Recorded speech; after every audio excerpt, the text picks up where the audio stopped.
Kenny Schrader is okay, climbed out of his car unhurt, and I tell you that first because when you see the video, you'll wonder how.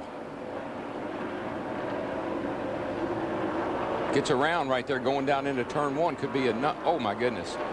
Just upside remember, down you're over. entering that corner at almost 200 miles per hour. That had to be quite a ride right there.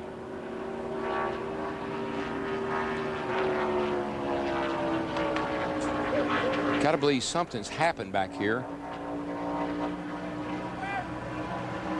My goodness, boy, does that not tell you how fast you're going? See how all that fire stayed out of the car? Schrader is okay. The pit road. Again, Kenny Schrader's all right. Most everyone will pit almost Steve Burns. Ken Schrader, turn one. Kyle Petty was the car behind, but I couldn't see. I don't think Kyle touched him, Darrell. Yeah, I was trying to see myself. Something be interesting to see what Kenny has to say, because something happened to that race car. We're under the first caution of the day at Pocono, Pennsylvania. This is NASCAR on Fox. Dale, thanks for being I dead. think right now, Chris, when you watch and see this accident, you'll understand right now what NASCAR's been trying to drive home. As Kenny Schrader's car gets around right there, he gets in the wall, the car comes up and over, does a barrel roll, slides down the wall, comes to rest, and all of a sudden, because of how bad the car is damaged in the back, fuel cell erupted. Big fire. If you'll notice, all of a sudden, Kenny's already dropped the window net. Right. That means he must have been really, understanding what was going on at that time. And he was getting ready to get out of the race car. If you watch this a second, you'll see Kenny. He'll get himself out of the car. Ken Schrader feeling more heat than Martha Stewart. Exactly right. You see right there, he starts to come up out of the car. Still got his Hans device on. You can see him walking away from the race car. He's okay physically. He's okay there physically. Again, the head and neck restraint, the way these seats are put together. You see Kenny, he's a little bit frustrated right there. He's ripping some of the radio cords loose. Sometimes that does give you a problem when you're in a hurry trying to get loose. But because of the helmet, the fire suit, and everything that went along Look with it. how quickly the crew got there. The fireman got there to knock the fire down. And it's really right there, very impressive right there, because of the fact that this is a very violent accident. But if you'll notice, as the car comes up and over, Chris, he is very quickly, right about here, you'll see the window net as the car comes around the next time. Kenny is already dropping the window net to get ready to get out of this race car, because he realizes he's on fire. Right there, you see the window net being dropped down by the driver. He realizes what's going on, and he's thinking about, I need to get out of here. But he was able to get out, walk away, and actually walk around the race car to see how bad the damage was. And again, taken to the care center to be checked out, but walked away, seemed to be in good health. But look at the marks left, and we're not sure yet, Jeff. It would be improper to speculate as to what caused this. Yeah, well, you got to realize one thing. When you come down this long straightaway, you're going over 200 miles an hour, so anything that goes wrong, this is the end result.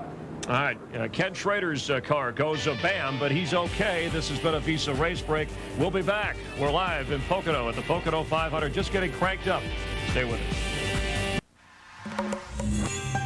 Fans voted this on NASCAR.com the most dramatic moment of last season. Dale Earnhardt Jr. finishing 37th after this crash with Steve Park on the first lap of the race. It was the worst Pocono Winston Cup finish for Dale Earnhardt Jr., who was okay and has traditionally not run well. But as we talked about in the pre-race show with Jeff Hammond, if Dale Earnhardt Jr. is to win his first ever points championship, it'll take a consistency and making adjustments, and he is currently leading as we get a look 39 laps into this 500-mile race.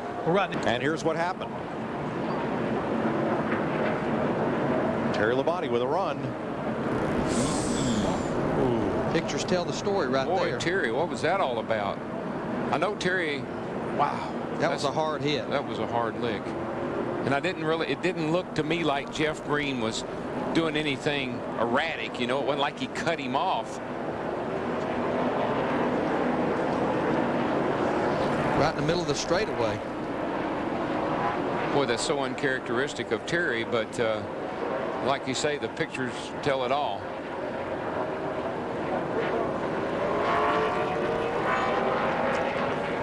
Boy, Jeff Green lucky he didn't slide back up in front of traffic. Here's a look from turn two. They're all the way up on the straightaway, and you can see Oh, they both They were were kind of dropping low. silhouetted each other. Well, I'm going to tell you, as I watched that one car go across that grass, that is a mirror of 11 months ago with Steve parking that car in that same area, hit almost the same place. With that opening right there, though, that's a hard hit. Let's show you what happened 1 year ago, just what Larry's talking about. Yeah, this was at the beginning of the race last year.